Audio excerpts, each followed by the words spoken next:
This episode is brought to you by Optimizers, a virtual assistant agency with a highly skilled team of VAs from the Philippines that's been helping me delegate, save time, and focus on the big picture. As a business owner and podcaster, if you're anything like me, trying to do everything yourself, it's time to delegate and do what you do best. If you need support with admin, operations, or back-end work today, click the link in the show notes to book a free call with Optimizers and use my referral code Crystal.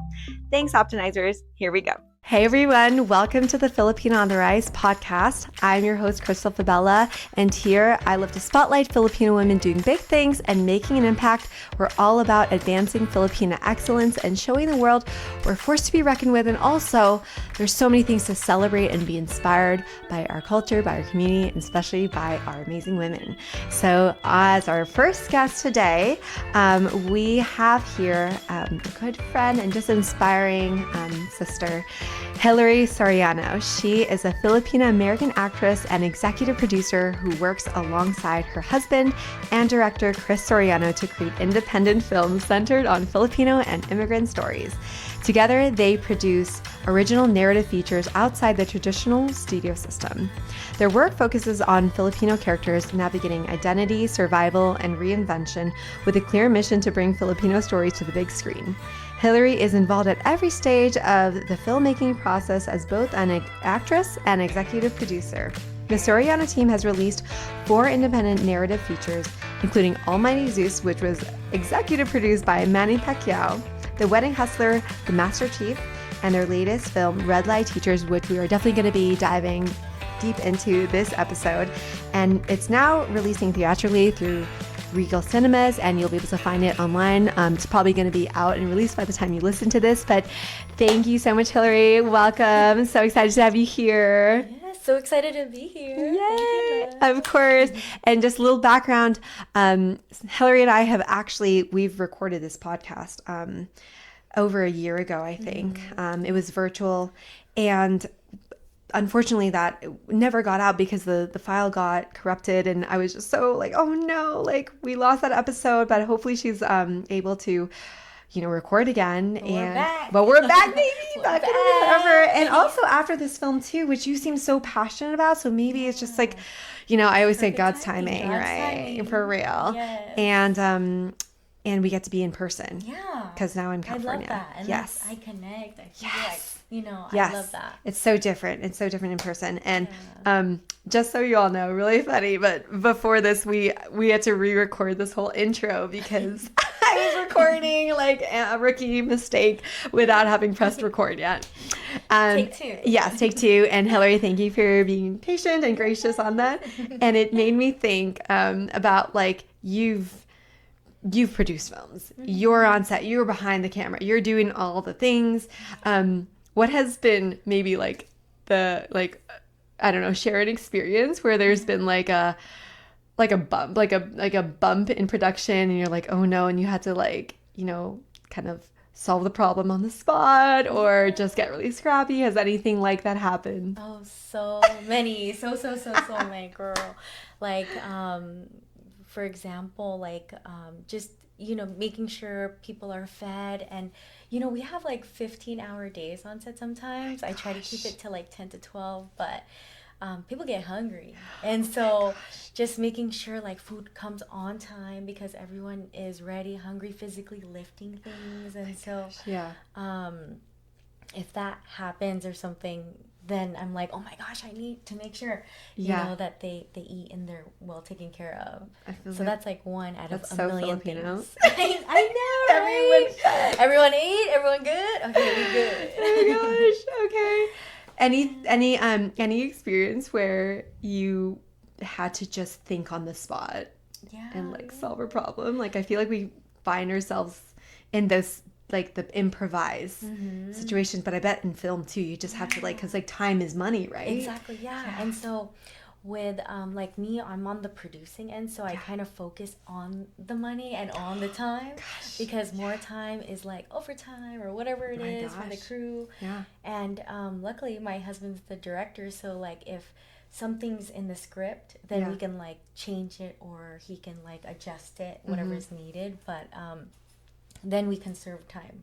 So Yeah, that's mainly like how my mind thinks on set, and I try to activate the whole like acting when I'm acting. Okay.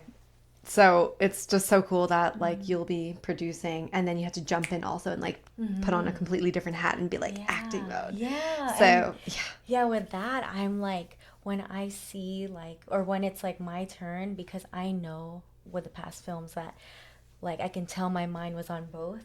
But when I'm acting, I'm solely acting and I'm in it and really feeling it. Yeah, so that I could be proud. Yeah. You know. Yeah. I love that.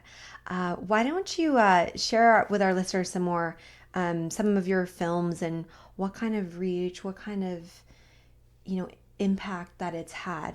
Any of maybe the one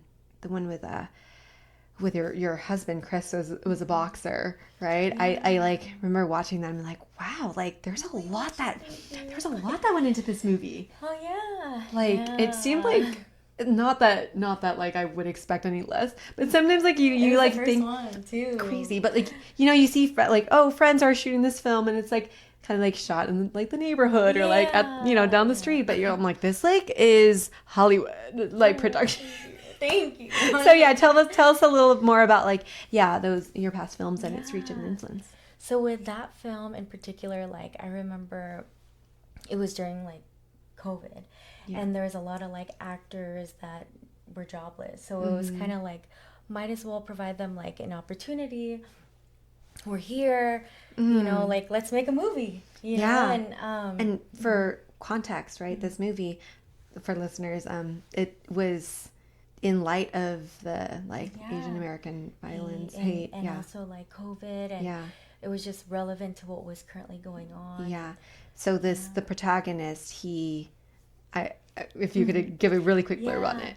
So it's basically, I'm like, oh my gosh. What movie? I'm like, what movie? I'm like, I know. I'll tell you about Red Light Teacher. Right. Yeah. But basically, he becomes a boxer. Yeah. And that was really I was like, cool. that was 6 years ago. But he became a boxer, and we were so blessed to have Manny Pacquiao behind it and supporting it. And it was our first time. And such a fun experience. That's how we learned.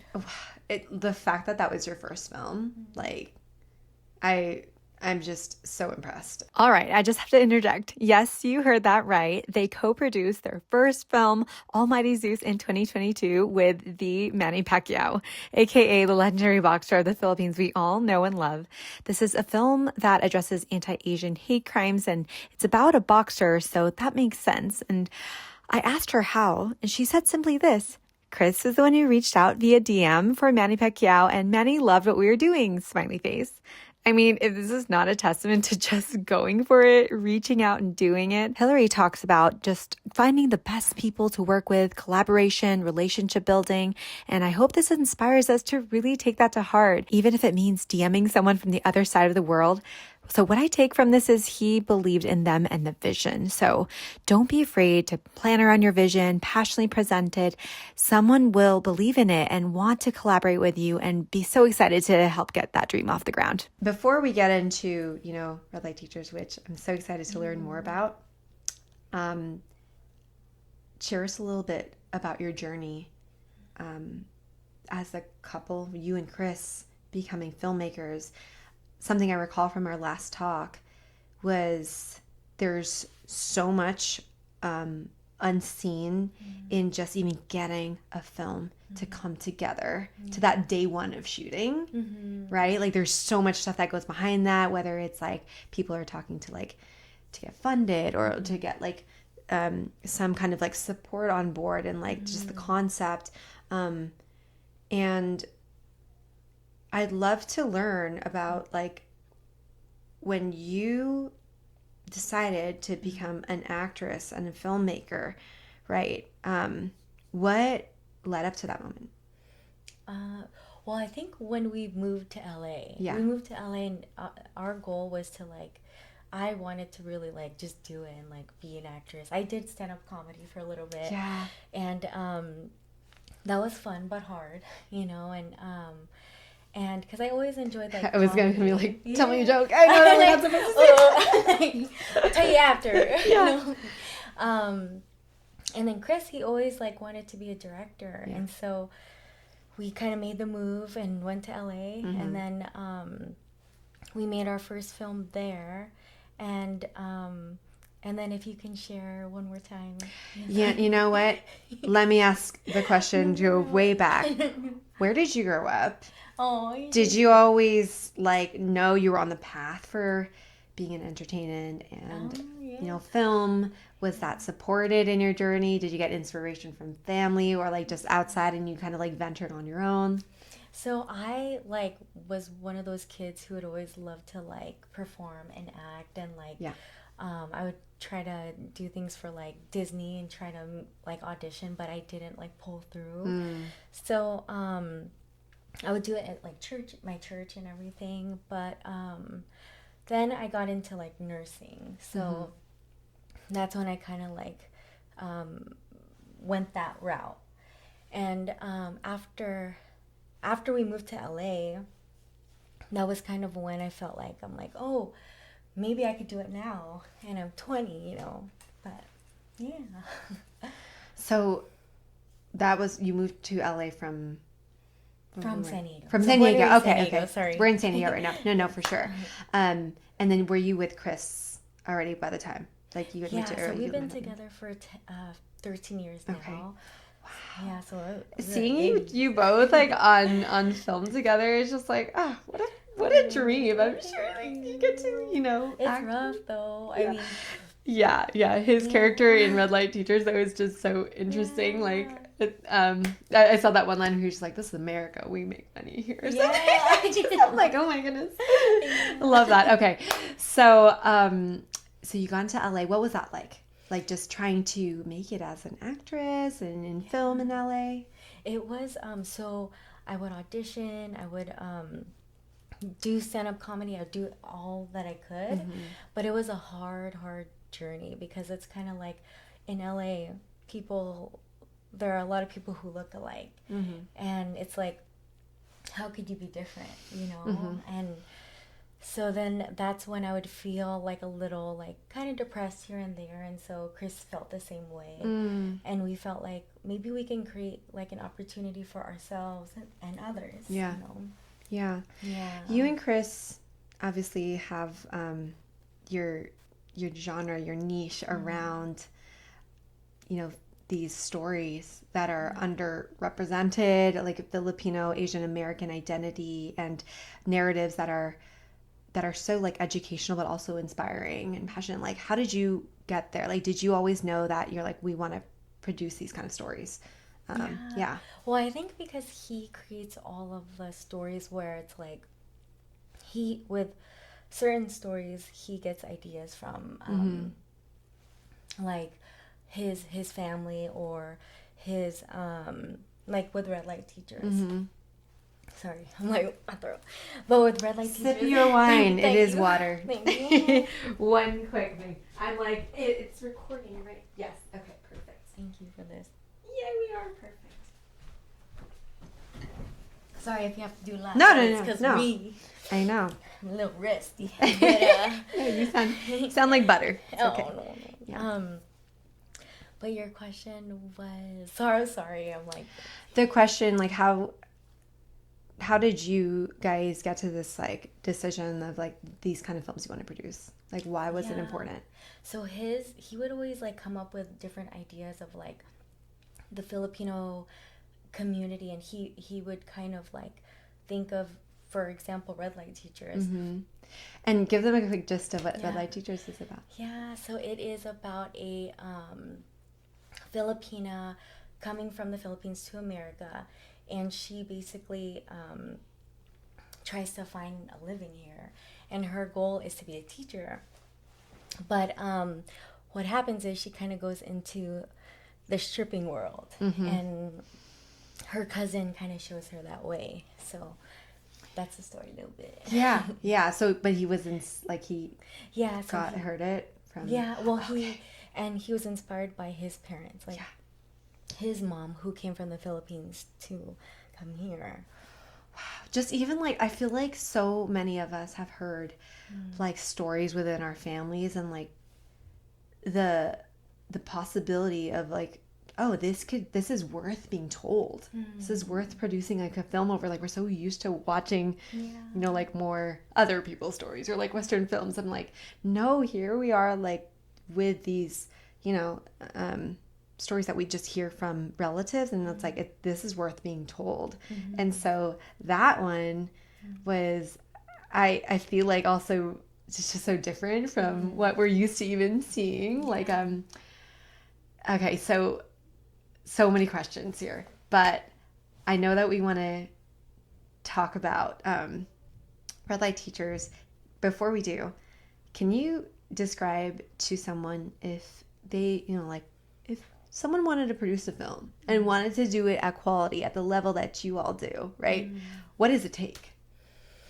A good team and people who believe in the idea and believe in the vision, really, because it really takes a village. And of course there's costs and expenses, but it's the people, really. Yeah. Wow. Okay. So we got a young, creative, visionary, like filmmaker who wants to go out in the world and produce something that he heard from Auntie. Like, as the producer on the back end, you're like, you need this checklist. Boom, boom, boom. What is that? So it's, if you're a writer, write a great script. There's, you can write something amazing, or find someone who loves to write. Then finding like the locations, meet different people, connect and network, so you could get great connections. And then kind of allocate like a certain budget that you want to hit, and then boom, you got a film. Get good people to work on the team, and then you got a film. How did it feel starting your first film? Like knowing that you hadn't done it before, like if you could drop back into Hillary. Oh my gosh.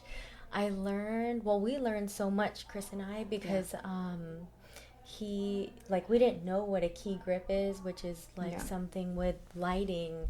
We didn't know what a gaffer is with electrical, and I was like, do we need that?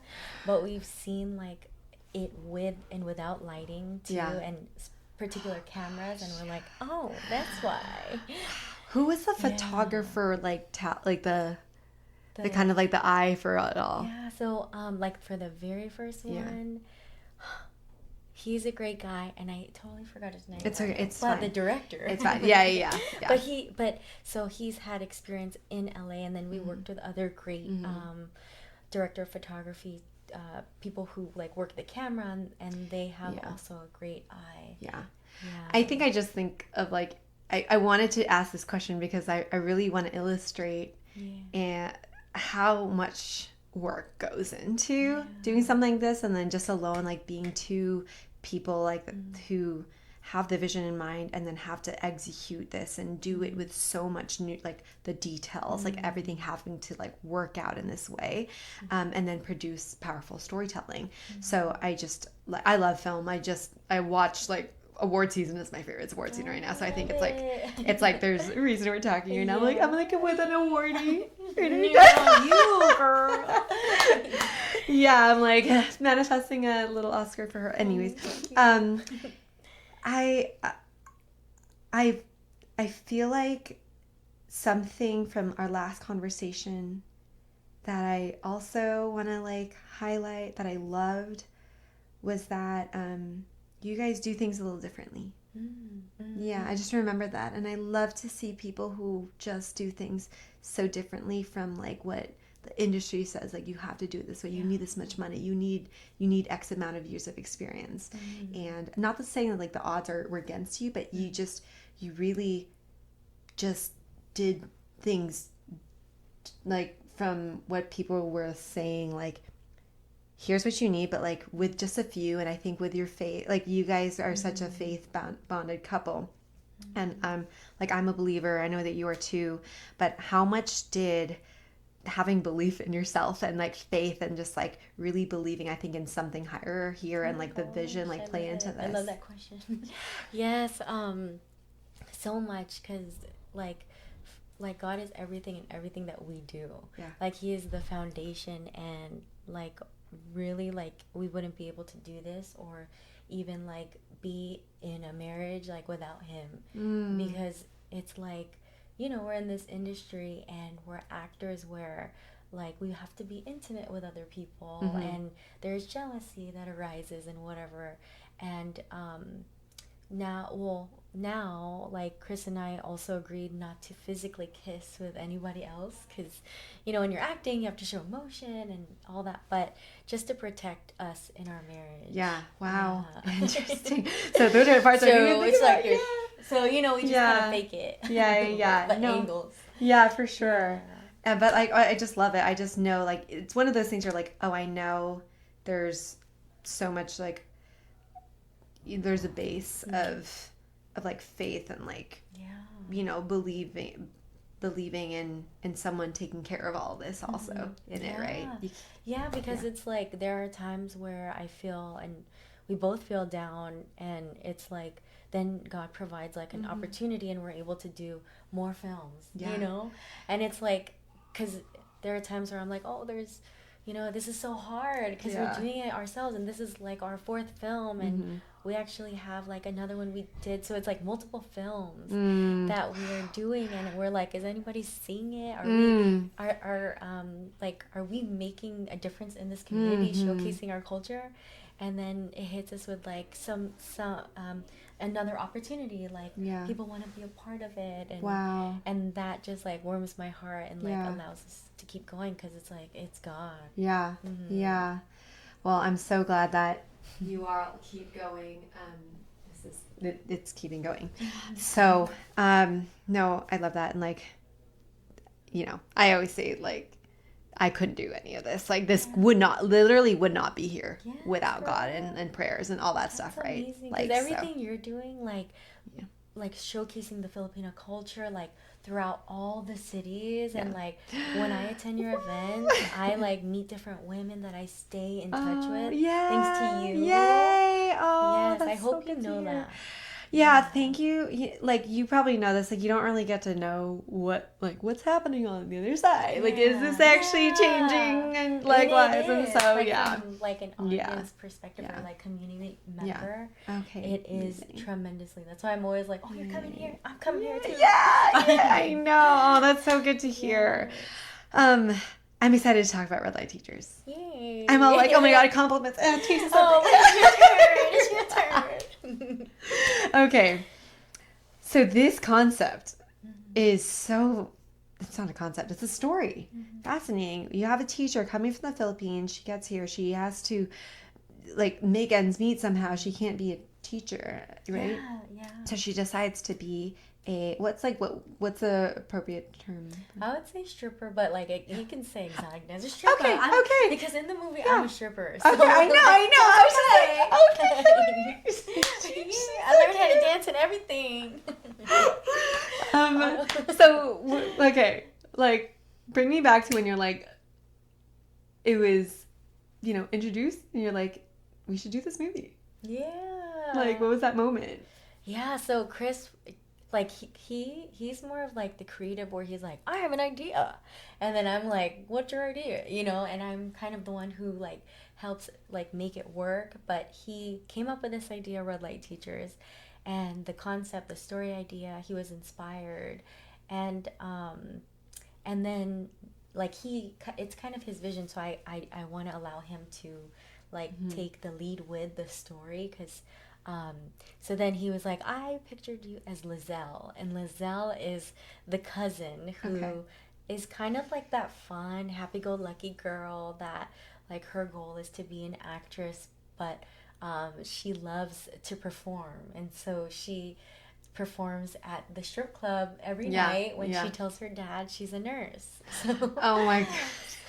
So it's kind of fun. And yes. A little silly. I'm a little silly. No, I love it. It's so cool when you see people's real personalities just like expressed on screen, because it's just it's like so authentic, and you're like, that's her, but it's also you. You're just like having fun. It's like crazy me. Yeah, I know. Crazy me when I was young.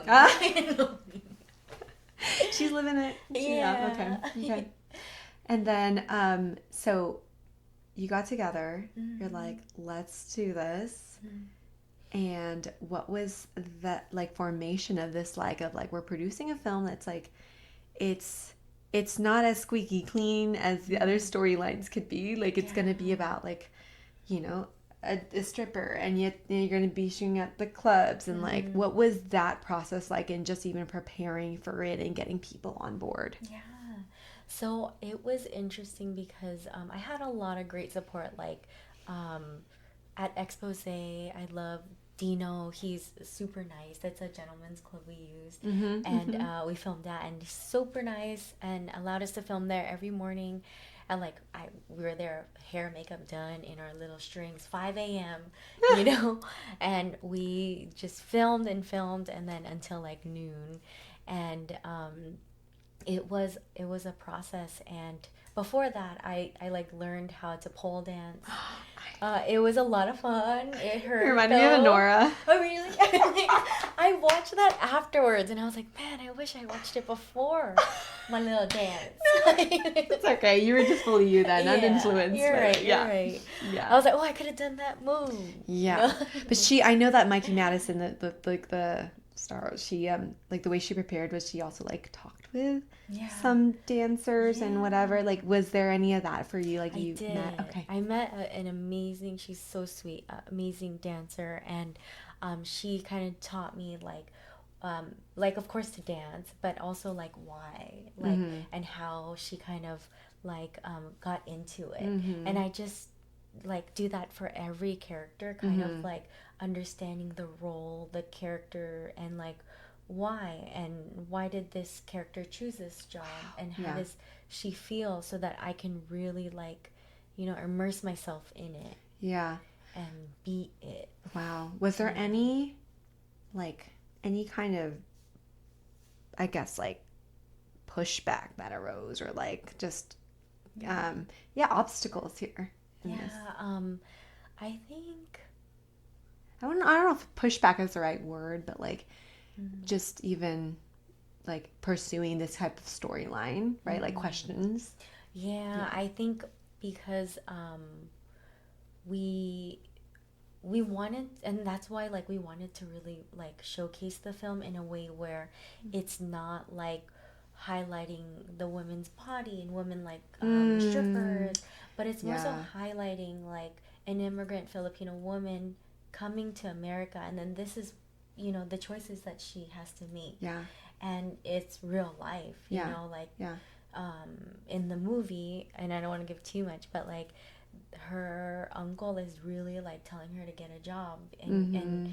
and with other family members who came from the Philippines, like I've heard that too, like they have to find a job.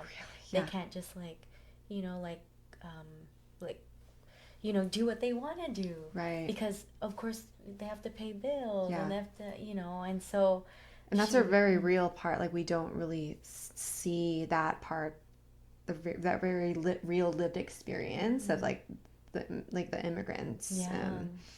in our community. Kind of like also these stories don't get shared because it's kind of like either like, ooh, that, like, that happened, or you kind of say hush hush. I'm like, no, let's talk about it. Like, why was it important? Yeah. Why was it important for you all to share this story, to create I'm sure like a dignified, representation of it? Yeah. And what do you hope that it accomplishes for watchers, Mm-hmm. or like what do you hope it achieves, either for a community or just for people like who could learn something here? Well, I hope that like people can really like see what like I guess see like her story and see how what she had to go through, because it is real, like with my parents, or my mom in particular, and Chris in particular too, like his parents came from the Philippines, had, it's like coming to another country and then figuring it out. And it's kind of like I used to see that where I'm like, why, it's not that hard, when I was younger, and like I see that now and I'm like, wow, mom, you really came to America so that I could like, do whatever I want to do. Yeah. And we were like, it's me and my siblings, and we were like babies, and they were in a tiny apartment in National City, and I grew up a little in the hood, and yeah, Shout out. And then like, you know, it's like such a blessing because my parents always like pushed us, and like now I'm like trying to make her proud all the time and like provide for my family, you know. Yeah. Yeah. Let's take a quick break to talk about the partners helping us make this podcast happen, Optimizers, a talent agency that connects businesses with highly skilled Filipino remote professionals who helps entrepreneurs delegate smarter, reclaim time, and keep focus on what truly drives growth. I'm personally working with them. I've been so impressed with who I'm working with, so I can attest to them. As an entrepreneur, podcaster, and multi-business owner, if you're anything like me, you've probably tried to do everything yourself until you realize real progress doesn't come from doing more. It comes from building the right partnerships. Optimizers matches you with remote talent who are carefully vetted, continuously trained, and aligned with your goals, so you get proactive contributors who elevate your business operations and help you scale with confidence. If you're like, I want this, I'm gonna put you on a complimentary call.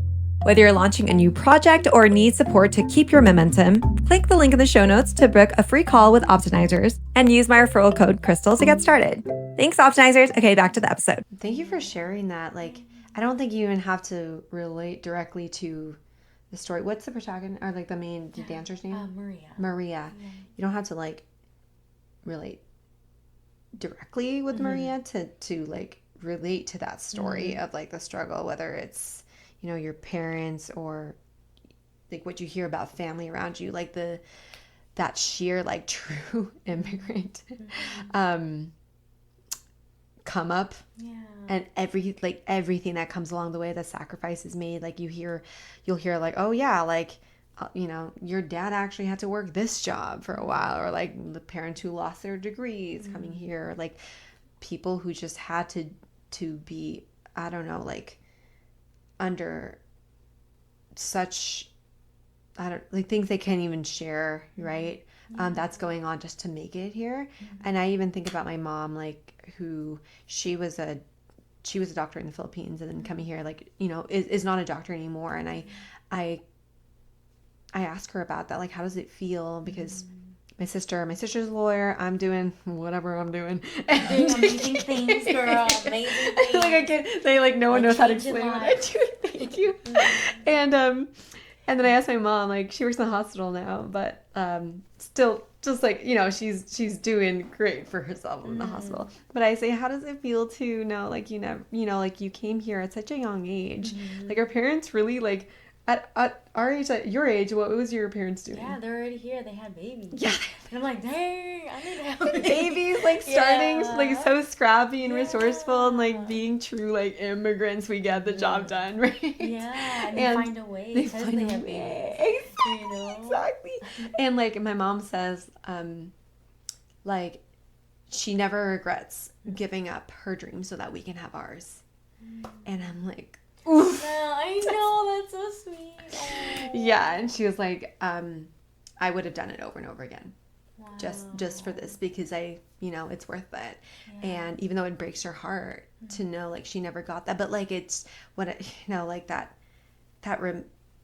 honoring and that remembrance of that journey, I think, is what I see here. Like, it's like less about like, oh, and then in the pursuit of happiness she gets the thing. It's just like, no, like, let's honor and dignify like this process. Like it's tell me more about like what Maria's, without giving too much away, like what you were trying to share and expose to the world. Yeah.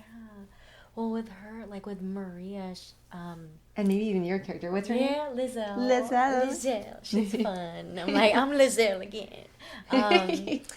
Well, she's like really, really like hustling out there, trying to get her dream job, which is like being a teacher. And that's her like passion, because that's what she did in the Philippines. But she couldn't do it here in America.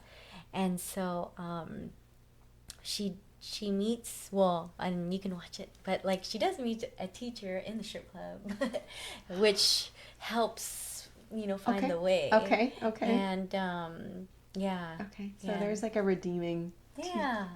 So there's a story for the teacher. Okay. There. Okay. Yeah. Okay. What were some like really moving and personally life-changing parts of that experience for you? Yeah. So, well, what I remember like very vividly is the scene I had with my cousin Maria. And so my cousin, as I was Lizelle, like we had this moment where like, you know, she's caught doing something and it was really like my fault. And so I had to, you know, like lie, and we were just like on camera like crying, help, like holding each other. Like I guess what, like me personally, I kind of trigger a memory to help me like really Yeah, stop. And I've learned that about actors. yeah, yeah, it's like a digging memory, into and all it's that. digging Yeah. scene after scene, Yeah. you're like take Yeah. after take. And it's like ugly cry too, where it's like seapoon down here, you know. I used to cry like but no, it's like that ugly seapoon cry, and you'll see it. So I'm like and that's what I like learned about, like just being real, raw and real, because more people can relate to that. And it's like taking away like that mask, you know. And as an artist and actress, like people just resonate with people who are real. Yeah. Wow. I mean, you, like actors, I know it's like not even about how to act better. Like you have to learn how to dig so deep within yourself, right? So for someone like listening who can kind of take notes of like maybe they're never gonna be an actor, but like they kind of want to like know like what's a good takeaway, like what's a tool, what's something that you would even offer like as an actor, as a producer who's like, you know, sharing meaningful stories to the world, that one can like use, can practice, can like reflect on within themselves, that could make them more like even in touch or more better expressed, or just like, you know, grow as a person in their day to day. Like what, anything I'd recommend you to? Yeah. Like for actors and well, I think practice, like a lot of practice, because that's what I learned too. Because in one, like our beginning films, you can see like it's, I feel like I'm just memorizing. Yeah. And with acting, it's like you really wholeheartedly have to like understand the character, like why are you saying these words, and to really feel it. But a lot of practice helps, and once you memorize it, or like just put that feeling towards it, and then understand like why the background, does Lizelle like have my character, like is her mom in the picture, is her dad, like, and then just like addressing why, and then that helps you understand better as an actor and like as the character, so you know. Do you think that that's something everybody can, you know, like take note of too? Like I feel like there's something about like understanding even definitely. like another person's story, and it helps us become better at whatever we do. Like even just not even just actors, but like in real life, being raw and real, you know, generally, because it's hard, you know, people, we always have masks, and in real life too, and just trying to be real instead of like, because I know with me, before I was a journalist, and I loved that career, but I was always like, how are you, good to know, you know, very like professional, and like now I feel like I'm a little like more laid back. I try to just be real, and like, you know, but always respectful. For sure. For sure. I mean, they kind of train you that way, right? Like the formality and stuff. I actually like, I've been also on this like journey of like breaking out of like the formality and just being like full, because someone said to me, they're like, you know, I love your podcast episodes, and I'd love to know your thoughts on this. Like, this was like back in like another season. They're like your podcast episodes, but I feel like the way that I know you is it doesn't come out, and I love that version of you. And I got a little little like butthurt about that. And like I was even on this like show last year, and the person like who was producing it like pulled me aside and they're like, you're not being you, like you put on something and just like, you know, I don't know if it's a perfection, they're just like, just break out of it, it's okay to be yourself. And I was just like, I don't know, like what am I doing, like I, you know, and like I feel like I'm always like we straddle this line with like with being well presented because we care about, you know, like because we care. we want, we don't want to be too, I don't know, like I don't know how to explain it. Like I don't just want to be like, I'm just gonna be my full self with you all the time. Like, anyway, yeah. you know, I don't know if you're ready for that. But like also was just like, oh, how like breaking into like that full version of yourself authentically, and at the same time like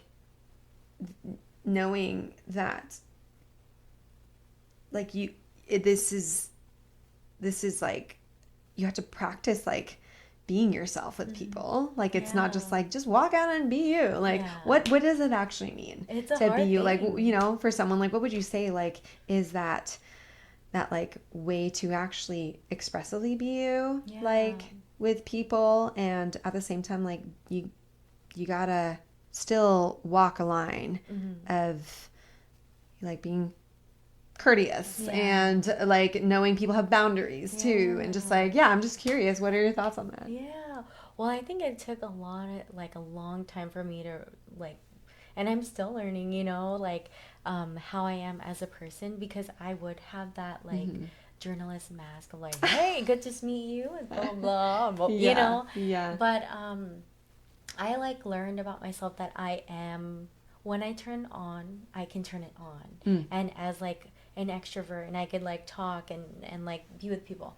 But what charges me is like being at home, and like I'm an introvert, and I like being like to myself, and like with Chris, or just like at home with my dogs, like, and then I can recharge. And so I think like that, like understanding that helped me kind of like maneuver to like take away that mask, because it happens sometimes, and then I'm just like trying to remove it and be me, you know, it just, you made me realize, I think it's being aware in the moment when you are putting on a mask, and like even pausing and be like, whoa, like I just put it on, I wonder why, you know, like awareness being key here, about like it's not even like, oh, that's wrong or right, like, oh, right now I am putting on a mask or a shield, or I'm not sure why, I'm like, I'm not sounding like myself, but like let's you know, like maybe taking a pause.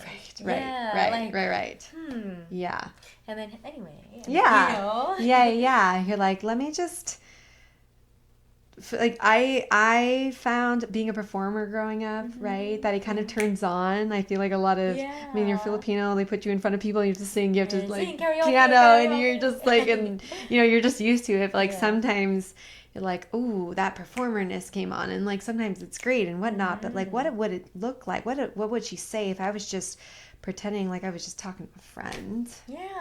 And I could, and then all of a sudden you turn into a friend to the other person, and they become a friend. And I find that, I mean, like you have to do this all the time when you're like networking and like looking for partners and stuff. Like people can sense when you're like yourself, or like formal, or like, and it makes them either comfortable or uncomfortable. I've seen it, you know? And like, we like, even just generally as humans, they can tell. And it's like, oh, maybe you're just starting, or maybe, you know, like, like you can tell like if someone's very like confident, or like, oh, you know, and I'm trying to, because I also like remembered, because I worked with Mark Cuban before too. So really? Sweet. For our military nonprofit before, called Clever Talks, and he always said like being nice in business like always was like always helped him, like, or something about like being nicer will always like, you know, help you succeed. And I do agree with that, because it's like it doesn't hurt to be nice, and like just to help, and like so, wow. And he also said sales cures all. What does that mean? Like basically like all like in business, Yeah. like in order to succeed, it's like your sales, Right. and he's all about it. Wow. Everything is sales. Yeah. Always be selling. I know. Wow. So you're a good salesperson then. I You try gotta it, be. but it's relationships. It's just the Truly. relationships, and then creating that value for people and to provide that for them, and then always Yeah. doing what you say. Yeah, no, Yeah. I love that. I feel like that is your like ethos, and I would even add on to that, like what I always like naturally do and like advice to others is like be really curious about people. Just like ask them questions. Like you don't even know if what you have is for them, right? Or like sometimes like we put it on because we're like I need to be valuable and like whatever. But like just start with like learning about a person and like where they're at and like what they actually want. You might find that you have common ground elsewhere, or that there's like more to their story that you can like even bring more value to, because but without that discovery, right, that you wouldn't get there. That's So true.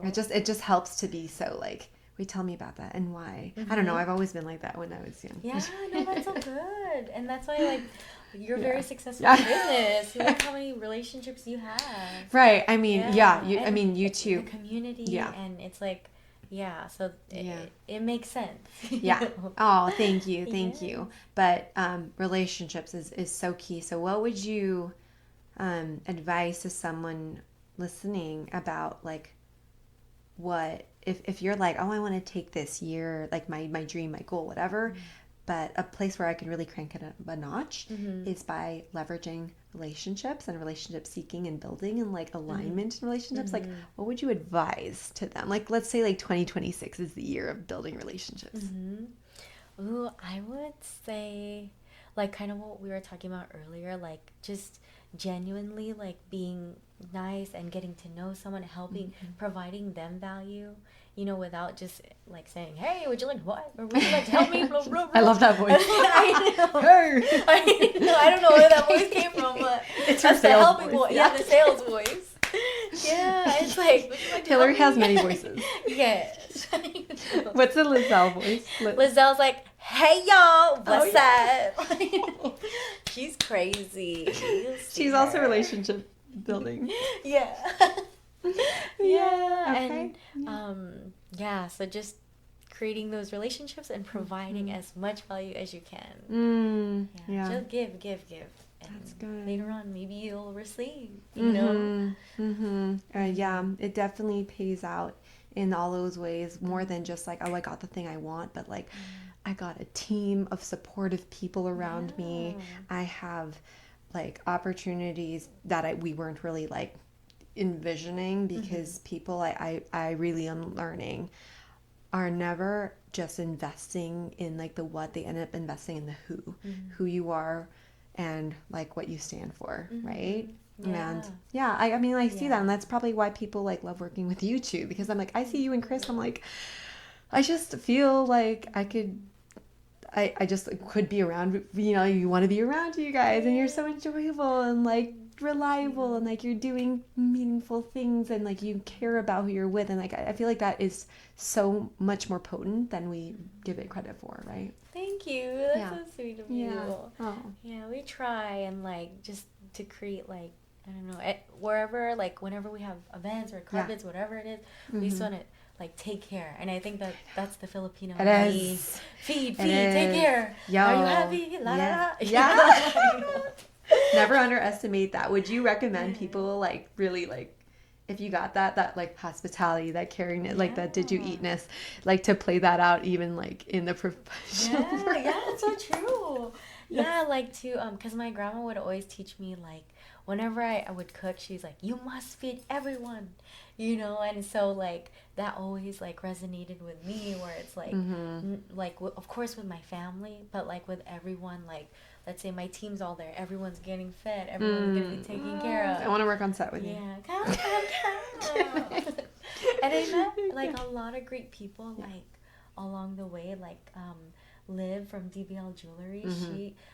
She's also Filipino, and she creates jewelry, and she I think she saw that with me on set, and she's the same way, and it's like I just connect with like people generally like who love to take care too, because it's like we understand.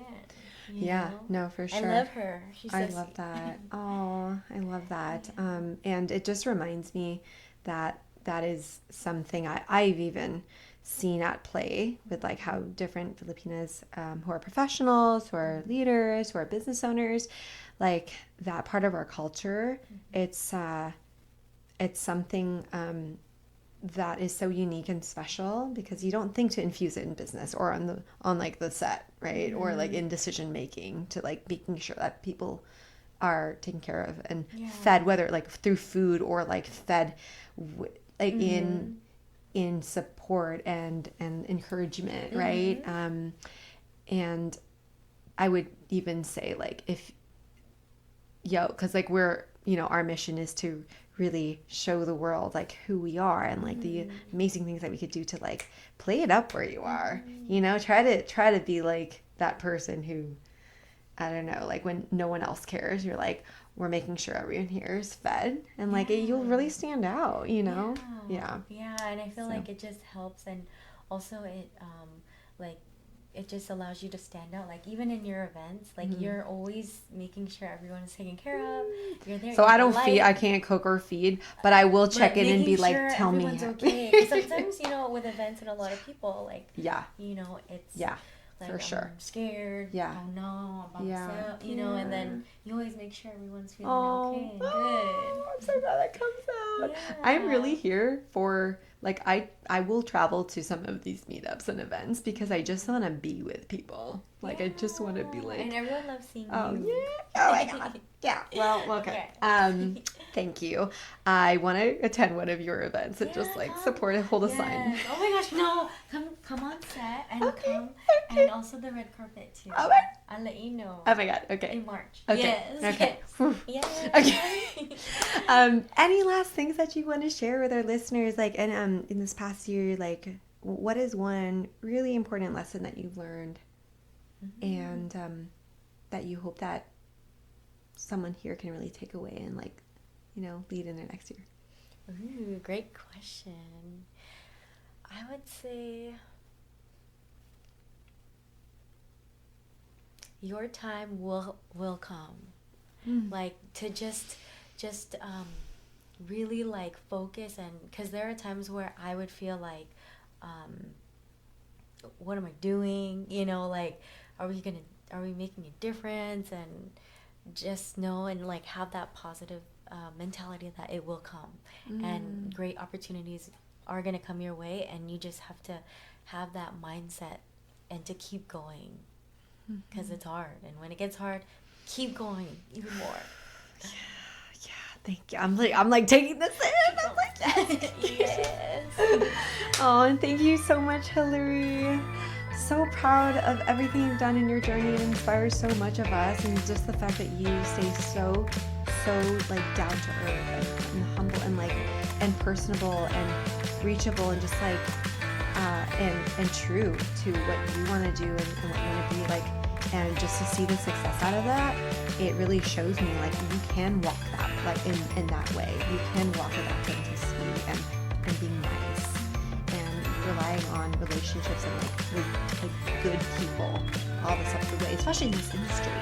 That's a separate conversation, but like especially in this industry, right? But like you say so true in that walk, and like to see it all just pop off and be successful in the way that it is, like it's really encouraging. Like I truly see you as such an exemplary woman, a Filipino woman, a filmmaker that people can look up to, inspire and see like it could be done this way, So thank you, and shout out to you, everyone. Tune into Red Light Teachers and support our sister, and honestly take the story and see how it sits in your heart, with your family, with your life. And yeah, thank you so much, Hillary. Thank you. Love you.